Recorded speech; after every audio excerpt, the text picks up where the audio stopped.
Harta ni bila Allah timpakan berkat, dia jadi banyak. Ayah, ni betul ikut kita lemah lapak ni, seorang habis dah. Tapi bila berkat, 10 orang boleh minum. Yang menghilangkan haus tu adalah Allah. Lepas tu bila harta tak berkat, kita makan seorang. Lepas tu kalau kita derma kat masjid, dia tak boleh pergi. Sebab apa?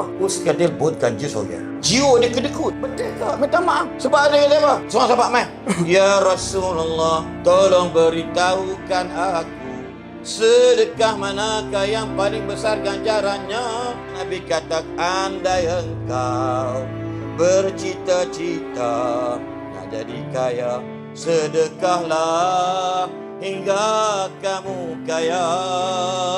Berapa ramai di kalangan kita buat Tuhan macam kuli. Tuhan, andai kau berikan anakku berjaya SPM, aku akan derma kat masjid. Kalau nak letak dia lah, derma lah. Haram tak derma.